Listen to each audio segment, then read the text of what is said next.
Mr. Man Singh said that he will like to go first, so I will change the order. I was trying to ask him questions in the end, but let me change the sequence. While speaking at the Harvard University a few months back, the former National Security Advisor, Ambassador Shiv Shankar Menon, said to look at India-China relations as a zero-sum game, which is what happens when you look at it in terms of the boundary dispute or as a tabulation of military force or economic data point, is to miss the wood for the trees, to miss the reality of what has happened over the last 50 years, and to misunderstand the situation we face today. The fact is, India-China border is the most peaceful border that India has today. China is both an opportunity and a challenge. Mr. Man Singh, sir. I think what Mr. Menon was expressing was what is the conventional view on China in the official Indian establishment. I would call it a sort of neo-Nehruvian doctrine on China. It was articulated right in the beginning by Pandit Nehru. And the big debate that took place, the first big split in the cabinet, was between Sardar Patel and Pandit Nehru, November 1950, after the Chinese occupation of Tibet. And Patel raised these issues. He said, first of all, with the occupation of Tibet, the Chinese are on our doorsteps.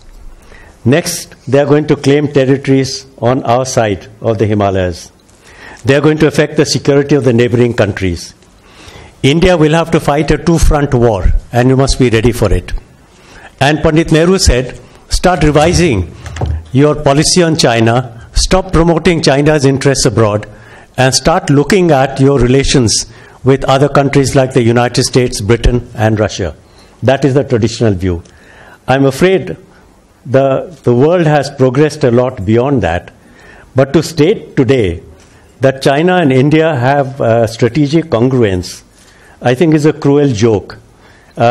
We call ourselves strategic partners. Can you imagine if your single threat comes from one country, you declare that your strategic partner? I think it's weird humor.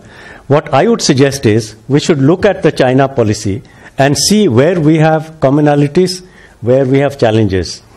I think the challenges have far outgrown the commonalities, and the time has come to us to see China as it is, as mainly as a threat to our security, as a country that is arming Pakistan with nuclear, military, and missile technology aimed at India. It's challenging the sea lanes of commerce in the Indian Ocean area. It's diverting the waters of the Brahmaputra, which will affect us. And of course, the 4,000 odd kilometers of undemarcated border. So we can't pretend that it's just a question of four guys with a dog pitching a tent at 18,000 feet in some remote Himalayan region. China is a threat to our security, and let us accept it. And then your policy will follow. But to be in denial, I think, is doing India considerable harm. Pandit Nehru is always receiving end on China policy. But I will read out what he said in the Parliament, Lok Sabha, November 27, 1959. We know enough history to realize that a strong China is normally an expansionist China. This has been the case throughout the history. Would you agree in some merit in this? Yes, but did he follow that belief? Because at the end of it he said, trust me, the Chinese will never attack us. The Pakistanis are our enemy.